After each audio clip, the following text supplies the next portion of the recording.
মানে ঢাকা থেকে যারা এসেছিল তার চেয়ে বেশি উঠেছে এই চাঁদপুর থেকে। যে ভালো পরিমাণ বাতাস হচ্ছে আশা করা যায়। এটা একটা নতুন গতিশীল লঞ্চ। হাই হাই, সুপারভাইজার সাহেব বললেন যে না এখানে আমাদের ঘাট নেই, তো বাতি বন্ধ করে চালিয়ে দেওয়া আবার লঞ্চ। মেশিনের দুধ চা নিলাম। তো বরিশালের ভায়া লঞ্চ ঝালকাঠির লঞ্চের সাথে একটা কম্পিটিশন হবে এই লঞ্চের। আসসালামু আলাইকুম বন্ধুরা, লঞ্চ ওয়েভ ইউটিউব চ্যানেলের পক্ষ থেকে সকলকে সাদর সম্ভাষণ জানিয়ে শুরু করছি রাজদূত প্রাইমের প্রক্সিতে আরাফাত 7 লঞ্চে ঢাকা বরিশাল কাউখালী ইন্ডেরহাট রুটে ভ্রমণ ভিডিও। তো এই রুটটা নতুন চালু হতে যাচ্ছে এবং এটাই হচ্ছে উদ্বোধনী ট্রিপ। রাজদূত প্রাইম লঞ্চে থাকার কথা ছিল আমার একটা প্রিয় লঞ্চ, কিন্তু প্রক্সিতে আরাফাত 7কে কেন দিল বুঝলাম না। উদ্বোধনী ট্রিপেই একটা গরমিল হলো, এটা ঠিক হলো না। যাই হোক, এসব আলোচনা পরে হবে। যেহেতু নতুন রুট, নতুন ভ্রমণ, ইনশাল্লাহ ভালো কিছু এক্সপিরিয়েন্স হবে। তো অলরেডি লঞ্চের সিঁড়ি উঠিয়ে ফেলা হয়েছে এবং ছেড়ে দেওয়া হবে 7টা বাজে, আর এখন আরও 3 মিনিট বাকি আছে, 6টা 57 বাজে। তো এখনই লঞ্চে উঠে পড়তেছি। বাকি কথা হবে লঞ্চে।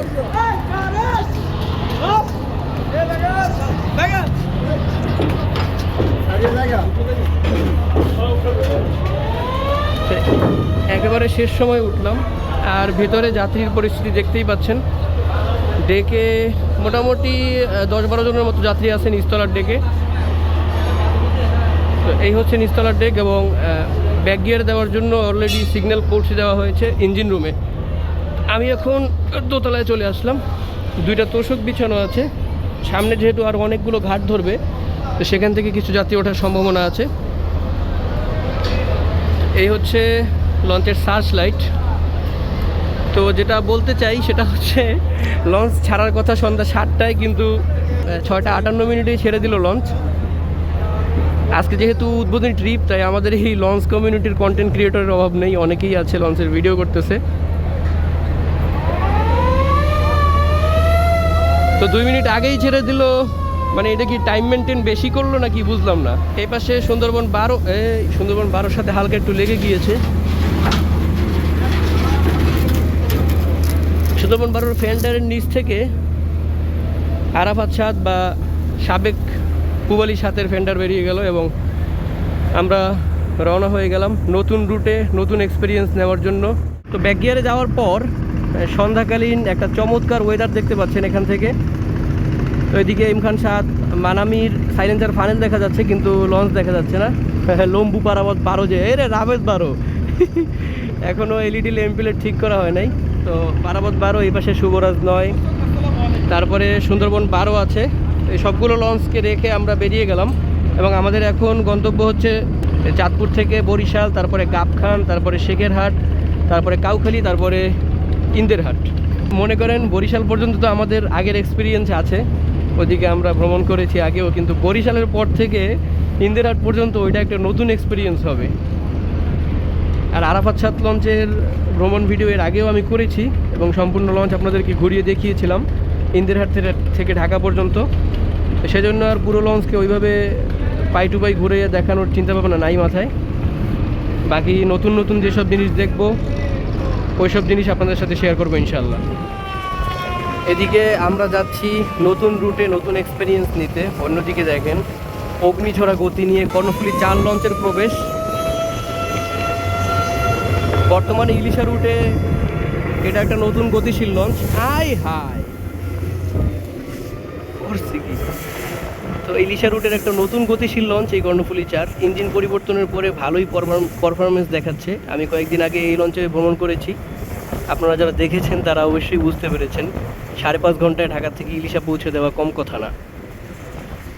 সদরঘাট থেকে ছেড়ে পোস্তকলা ব্রিজ পর্যন্ত যেতে না যেতেই ভালো পরিমাণ বাতাসের সম্মুখীন হচ্ছে আমরা। আর এই বাতাসের সাথে সাথে একটা ঝোড়ো হাওয়া সার্ভিস দিচ্ছে রহমত লঞ্চ। চাঁদপুর থেকেই তো এসেছে সম্ভবত। তো উড়াধুরা গতির সাথে সদরঘাটে প্রবেশ করতেছে রহমত।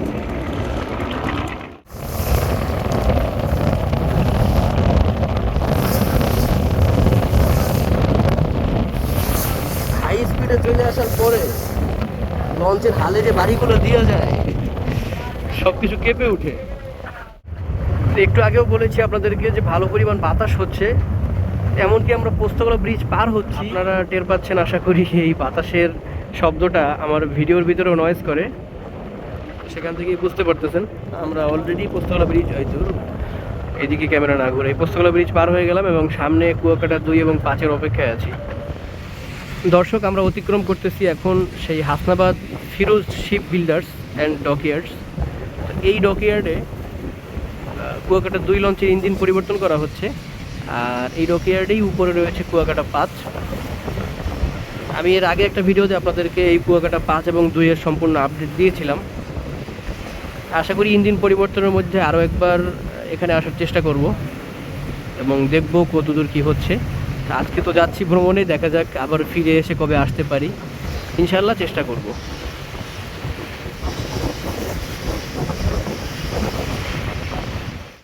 চলে আসলাম ইঞ্জিন রুমে, আর এটা হচ্ছে আরাফাত 7 লঞ্চের ডান পাশের ইঞ্জিন। তো আপনাদেরকে আগে একটু স্পিড মিটারে আরপিএমটা দেখাইতেছি, আর একটু জুম করে ব্রাইটনেসটা কমাইলেই সব কিছু ক্লিয়ার দেখা যাবে।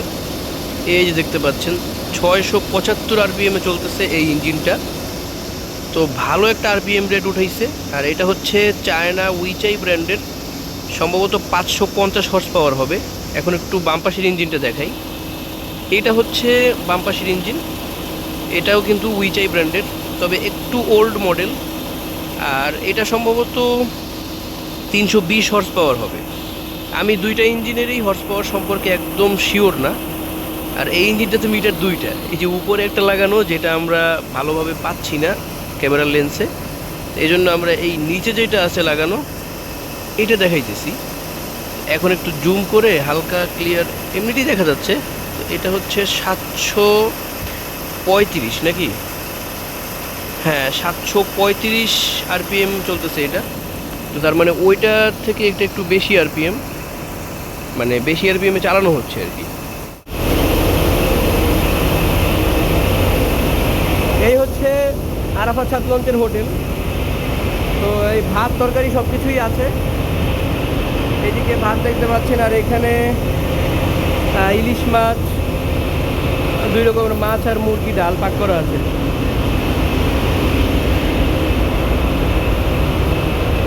লঞ্চের একদম পেছনে চলে আসলাম। এই হচ্ছে সুগান শেফট এবং পিছনের টয়লেট।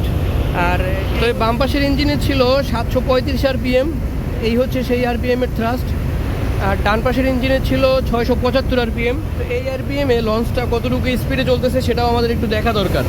আরাফাত 7 লঞ্চের স্পিড দেখতে পাচ্ছেন ঘন্টায় 18 কিলোমিটার, মাঝে মাঝে 19 দেখা যায়, এই যে 19 আবার 18, মানে স্টিল 18 বলতে পারেন। দর্শক, আমরা চলে আসলাম ফতুল্লা লঞ্চ ঘাটে। তো আগে আমরা দেখেছি যে এই ফুলারহাট ভান্ডারিয়ার লঞ্চ কিন্তু ফতুল্লায় ঘাট করতো না, তবে এই যে নতুন রুট পারমিট করা হয়েছে, তো এই রুট পারমিটের আওতায় ফতুল্লা ঘাটও নেওয়া হয়েছে, সেজন্য কিন্তু লঞ্চ ফতুল্লায় ঘাট করতেছে। তো এখান থেকে যারা বরিশাল, গাবখান, তারপরে কাউখালী, শেখেরহাট, এরপরে স্বরূপকাঠি যাবে, তারা কিন্তু এই লঞ্চে এখন উঠবে। চাঁদপুরের যাত্রীরাও মনে চাইলে উঠতে পারে।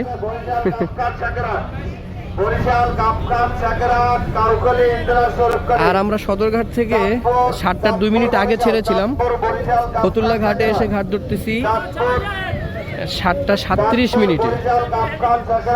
তাইলে মোটামুটি 39 মিনিট লাগলো সদরঘাট থেকে এই ফতুল্লা ঘাট পর্যন্ত আসতে।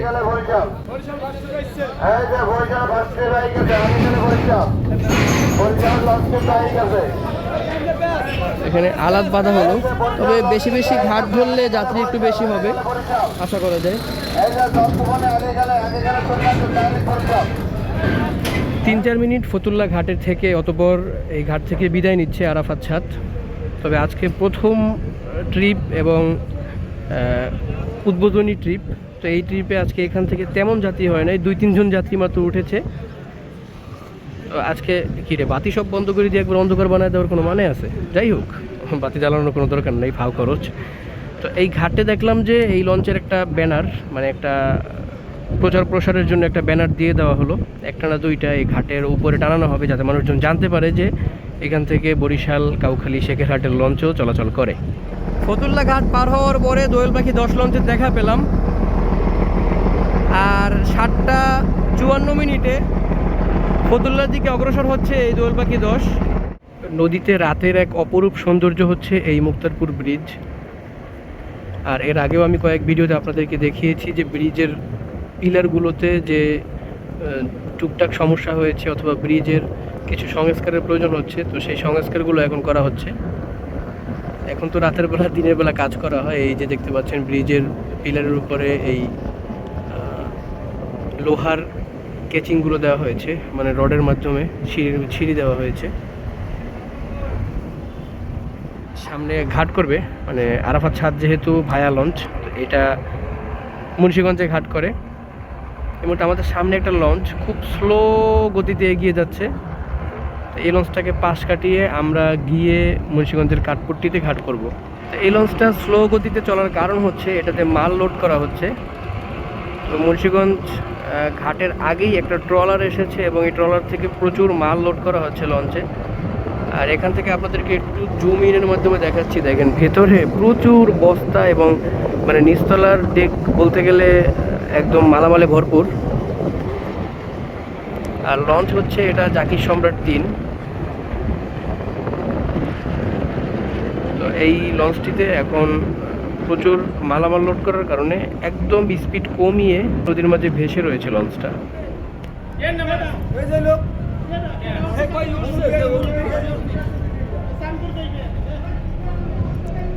তো মুন্সিগঞ্জে ঘাট দেওয়ার কথা ছিল না, কিন্তু একটা লোক কি জন্য উঠেছে আল্লাহই জানে। মানে সে মুন্সিগঞ্জে নামার জন্য এই লঞ্চে উঠছে। এখন তাকে নামানোর কথা হয়েছিল এবং ঘাট করারও একটা সম্ভাবনা ছিল, তবে মুন্সিগঞ্জে ঘাট করা হবে না, কারণ যেহেতু হুলারহাট ভান্ডারিয়ার লঞ্চ, তো সেই হিসেবে মুন্সিগঞ্জে ঘাট করার একটা সম্ভাবনা ছিল। কিন্তু নতুন রুট পারমিটে মুন্সিগঞ্জে ঘাট ধরার কোনো নেই। ফতুল্লা চাঁদপুর হচ্ছে নতুন রুট পারমিটে, এই জন্য আর কি ঘাট করার জন্য সামনের বাতিগুলো জ্বালানো হলেও পরবর্তীতে আবার সুপারভাইজার সাহেব বললেন যে না, এখানে আমাদের ঘাট নেই, তো বাতি বন্ধ করে চালিয়ে দেওয়া আবার লঞ্চ। তো লঞ্চকে আবারও চালিয়ে দেওয়া হলো। দর্শক, মুন্সিগঞ্জের আগে লঞ্চের স্পিড ছিল 18 কিলোমিটার, এখন দেখতে পাচ্ছেন স্টিল 19, মাঝে মাঝে 20-এ উঠতেছে। মানে স্পিড তুলনামূলক অনেকটা বেড়েছে এই ধলেশ্বরী নদীর শেষ প্রান্তে। দেখতে দেখতে লঞ্চ থেকে একটা কেক আর একটা এই মেশিনের দুধ চা নিলাম। মেশিনের দুধ চা তো একটু কেমন যেন ফ্লেভার লাগে। এই একটা জাহাজ বাল্কহেড, তো একদম এই লঞ্চের পাশে বসার জায়গা আছে। তো এই লঞ্চ যেহেতু সবসময় সার্ভিসে থাকে না, সেজন্য এটার চা কফির দোকানও ওই রকম স্টেবল দোকান নাই। ওই নিচতলায় সিঁড়ির নিচে যতটুক দোকান আছে, তো এখান থেকে এক কাপ মেশিনের চা নিতে 20 টাকা, আর এই কেকটার দামও 20 টাকা, এই আর কি। এখন এগুলো খাইতেছি আর নদী দেখতেছি, ভালোই লাগতেছে। আর আজকের আবহাওয়াটা একদম চমলক্ষ। সামনেই হচ্ছে মেঘনা এবং ধলেশ্বরীর মিলন কেন্দ্র। আমরা একদম ধলেশ্বরীর শেষ প্রান্তে আছি, একটু পরেই মেঘনায় নেমে যাব। আর উপরে একটা মোটামুটি সাইজের চাঁদ আছে, এই জন্য আশেপাশে আলোকিত করতেছে কিছুটা হলেও, ভালো লাগতেছে। এখন কিন্তু আরাফাত ছাদ লঞ্চের গতি 20 কিলোমিটার, মানে মেঘনায় নামার পরে গতি আরও বাড়ানো হয়েছে, কারণ একটা চ্যালেঞ্জিং রুট নিয়েছে আরাফাত ছাদ। আগে যেতে হবে চাঁদপুর, পেছন থেকে সুন্দরবন 12, আসার আগে চাঁদপুরে গিয়ে যাত্রী কালেকশন করতে হবে। লঞ্চের স্পিড যেহেতু বেড়েছে, এজন্য আমরা দেখতে আসলাম যে আরপিএমও কতটুকু বেড়েছে। তো ও মাই গুডনেস, দেখেন আগে ছিল 675, এখন 702, 3 এরকম 4, মানে 705-এর কাছাকাছি আরপিএম ডান পাশের ইঞ্জিন। আর বাম পাশেরটা কি এখান থেকে দেখা যাবে না? স্পষ্ট দেখা যাচ্ছে না, তো আমরা ওখানে গিয়েই দেখবো। আর এই লঞ্চ কিন্তু চায়না উইচাই ব্র্যান্ডেরই 2টা আলাদা মডেলের ইঞ্জিন দিয়ে সার্ভিস দিয়ে যাচ্ছে। আমরা এই পাশের ইঞ্জিনের মিটারের কাছে চলে আসলাম। এইবার দেখেন 747, আচ্ছা আগে ছিল 735, এখন 747-এ উঠিয়েছে, তার মানে এটাতেও বাড়ানো হয়েছে। তো মানতে হবে যে আজকে ভালো স্পিডে চলতেছে লঞ্চটা, চমৎকার। দর্শক দেখতে পাচ্ছেন চাঁদপুর ঘাট আমাদের সামনে দৃশ্যমান। তা আমরা সদরঘাট থেকে ছেড়েছিলাম 7টা বাজার 2 মিনিট আগে, আর এখন ঘড়িতে 10টা 32 মিনিট বাজে, অর্থাৎ মানে সময় অনেকটা কমই লেগেছে। আর আপনাদেরকে ইঞ্জিন রুমেও দেখিয়েছি যে প্রায় এই ইঞ্জিনের মানে এই লঞ্চের ইঞ্জিনের প্রায় সর্বোচ্চ আরপিএম দিয়ে চালানো হয়েছে ইঞ্জিনগুলোকে। তো চাঁদপুর ঘাটে আসতে আমাদের সময় মোটামুটি 3 ঘন্টা 40 মিনিটের কাছাকাছি লেগেছে।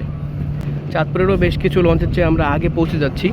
এই খালি জায়গায় আমাদের এই রাজদূত প্রাইমের ব্যানারে আরাফাত 7 লঞ্চ প্রবেশ করবে, আর এখান থেকে যাত্রীদেরকে উঠাবে।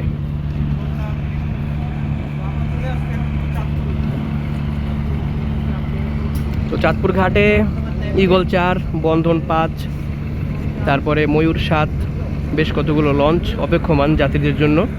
যেহেতু এই রুটটা হচ্ছে একটা নতুন রুট, আজকে উদ্বোধনী ট্রিপ, তো একটা বিষয় হচ্ছে যে বরিশালের ভায়া লঞ্চ সুন্দরবন 12 অথবা ফারহান 7-এর যে ট্রিপ থাকে, চাঁদপুর থেকে বরিশালের যাত্রী নেয় ওরা, তো সেই লঞ্চের সাথে কিন্তু ভালো রকমের একটা কম্বিনেশন শুরু হবে। কারণ এই লঞ্চও কিন্তু চাঁদপুর ঘাট করে এরপরে পরবর্তী ঘাট হবে বরিশাল। তো এইখান থেকে ফারহান 10 অথবা আজকে সুন্দরবন 12, তো ওই লঞ্চ যেই যাত্রী নিবে বরিশালের উদ্দেশ্যে রাত 12টায়, সেই যাত্রী কিন্তু এই আরাফাত 7 রাত্র 11:15টায় নিয়ে নিচ্ছে। তো মানুষজন যখন আগেই লঞ্চ পেয়ে যাবে তখন তো আগেই উঠে পড়বে স্বাভাবিক। তো এখন বরিশালের যারা আছে তারা কিন্তু এখন উঠে পড়বে, পরবর্তীতে যারা আসবে তারা হয়তো সুন্দরবন 12তে উঠবে। তা আগে আগে এই লঞ্চটা আসার কারণে বরিশালের যাত্রীরা এই লঞ্চে উঠে বরিশাল চলে যাবে। তো এজন্য আর কি সদরঘাট থেকে ছেড়ে এই লঞ্চটা সর্বোচ্চ গতি দিয়ে এসেছে চাঁদপুরে, মোটামুটি 3.5 ঘন্টার মধ্যে চাঁদপুরে পৌঁছে গিয়েছে। উদ্দেশ্য এটাই যে বরিশালের যাত্রীদেরকে নিয়ে নেওয়া। তো দেখতেই পাচ্ছেন লঞ্চে বেশ পরিমাণে যাত্রী, যেই যাত্রী ঢাকা থেকেও আসে না ওই পরিমাণ, মানে ওর চেয়ে বেশি যাত্রী এই চাঁদপুর থেকে উঠতেছে। তো এইটাই হচ্ছে এই রুটের একটা প্লাস পয়েন্ট। তো বরিশালের ভায়া লঞ্চ ঝালকাঠির লঞ্চের সাথে একটা কম্পিটিশন হবে এই লঞ্চের। তো যাওয়ার পথে তো আগে আগে চাঁদপুরে চলে আসলো এবং চাঁদপুর থেকে বরিশালের যাত্রীদেরকে নিয়ে নিল। তো আসার সময় কি ঘটবে সেটাও একটা দেখার বিষয়। মাইকিং চলতেছে, যাত্রীদেরকে ডাকাডাকি চলতেছে, আর যাত্রীরাও কিন্তু লম্বা টাইম দাঁড়িয়ে থাকে এখানে রাত্র 12টার অপেক্ষায়। রাত্র 11:15টার দিকে আসে ওই ঝালকাঠির লঞ্চটা। এখন সেই লঞ্চের যাত্রীরাই বেশিরভাগ উঠে পড়বে এই লঞ্চে। তো চাঁদপুর ঘাটে নেমে আপনাদেরকে একটু দেখাচ্ছি। এই যে চাঁদপুর ঘাটে আমি দাঁড়িয়ে আছি আরাফাত 7 লঞ্চ থেকে রাজদূত প্রাইমের ব্যানারে। তো প্রচুর ডাকাডাকি চলতেছে, আর এই চাঁদপুর থেকে প্রচুর যাত্রী উঠেছে, মানে ঢাকা থেকে যারা এসেছিল তার চেয়ে বেশি উঠেছে এই চাঁদপুর থেকে। আর পাশেই বন্ধন 5 নুরাইনপুর কালাইয়ার উদ্দেশ্যে যাত্রী উঠানোর জন্য বসে আছে। এর মনে হয় আধা ঘন্টার মতো এখানে বসে। এদিকে ময়ূর 7, ইমাম হাসান 5, ঈগল 4, বেশ কতগুলো লঞ্চ। আর চাঁদপুর ঘাটটাকে অনেকটা আপগ্রেড করা হয়েছে। আর ওইদিকে ছিল ঘাটটা, তো সেখান থেকে সরিয়ে এই পাশে আনা হয়েছে, বিশেষ করে এখানে যেহেতু নদী বন্দর তৈরি করা হচ্ছে।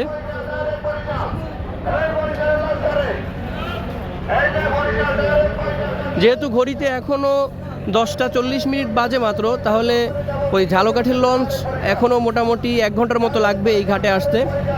তো চাইলে এই আরাফাত 7 আরও 10-15 মিনিট ঘাটে অপেক্ষা করতে পারবে, এজন্যই কিন্তু এখনই ছেড়ে দিচ্ছে না, একটু অপেক্ষা করতেছে। চাঁদপুর ঘাটে নেমেছিলাম অবস্থা দেখার জন্য। ঢাকা থেকে এসে চাঁদপুরে ঘাট করে 10টা 35 মিনিটে, আর এখানে মোটামুটি 25 মিনিটের মতো লঞ্চটা থাকে, কারণ চাঁদপুর থেকে ছাড়ার সময় হচ্ছে 11টা। তো 11টা বাজতে আর 2 মিনিট বাকি আছে। তো এখন লঞ্চ ছেড়ে দিবে, আমি উঠে পড়তেছি।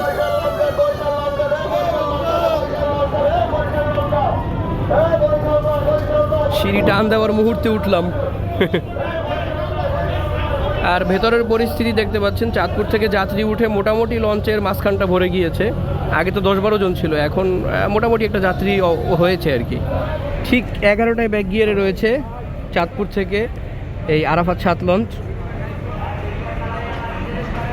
তো দেখতেই পাচ্ছেন আমরা ব্যাক গিয়ারে চলে গেলাম। আর 12:15টার দিকে আসবে সুন্দরবন 12। এই 12:15টায় আসলে সেই লঞ্চ আবার